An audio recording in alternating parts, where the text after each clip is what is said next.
السلام عليكم ورحمة الله وبركاته. ازيكم عاملين ايه؟ كل سنة وانتم طيبين. يلا نصلي على النبي. كل اللي هو النبي صلى عليه وسلم وسلم وبارك على سيدنا محمد. زي ما انتم شايفين كده احنا عاملين تسالي العيد اللي هي الترمس والحمص والحلبة المنبتة. فين الحمص؟ انا حاطاه مع الترمس اهوت، بس انا عملتهم مع بعض. ممكن تعمليهم كل حاجة لوحدها وهقول لك الطريقة دلوقتي، وممكن يتعملوا مع بعض زي ما انا عاملة. هما بياخدوا نفس السوا ونفس الطريقة.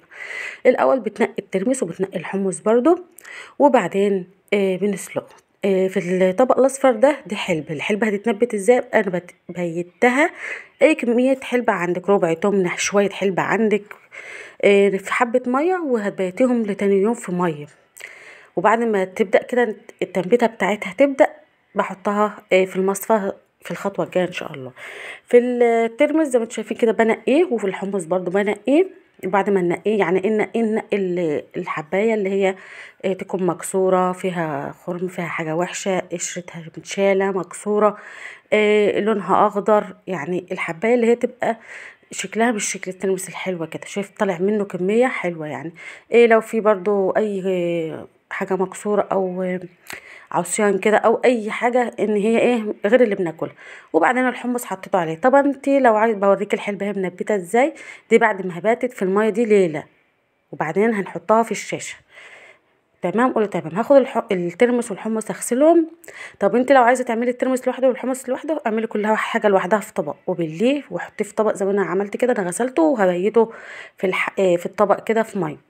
الحلبة بعد ما بيتها ليلة بجيب بقى شاشة مبلولة زي ما انت شايفة كده، واحطها في مصفى وتحتها طبق او صينية، ويستحسن طبق وتبقى الشاشة مبلولة. والحلبة طبعا كانت بايتة في المية ليلة، وبتنين احطها بقى في الشاشة المبلولة دي، وكل شوية رش عليها المية كده الشاشة تنها مبلولة لحد ما التنبيتة بتاعتها تزيد كده. تاني يوم بقى الترمس. بالنسبة للترمس والحمص ده كان تاني يوم.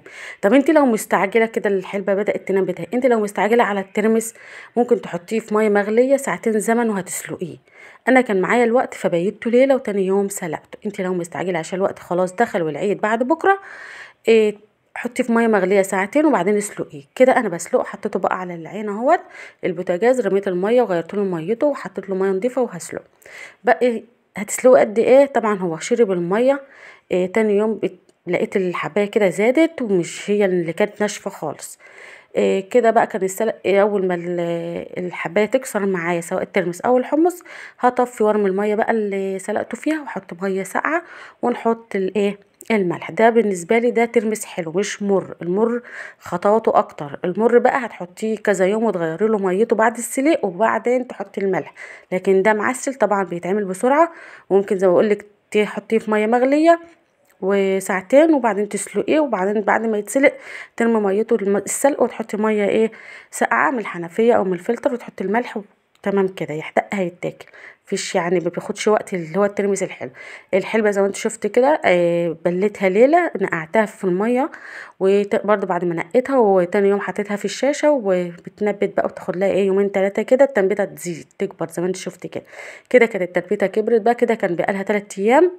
والترمس هو يوم. لو مستعجله على الترمس زي ما بقولك ساعتين زمن في ميه مغليه وتسلقيه. والترمس والحمص ممكن يتعملوا مع بعض، يا اما تعملي كل حاجه في حله لوحدها. وكده الترمس والحمص بتاعنا والحلمه المنبته. يا رب يكون وصلتها لكم بسهوله. وحطي بقى ملح وشطه وليمون، وبالهنا والشفا. عيد سعيد عليكم، وكل سنه وانتم طيبين، واستودعكم الله، والسلام عليكم ورحمه الله وبركاته.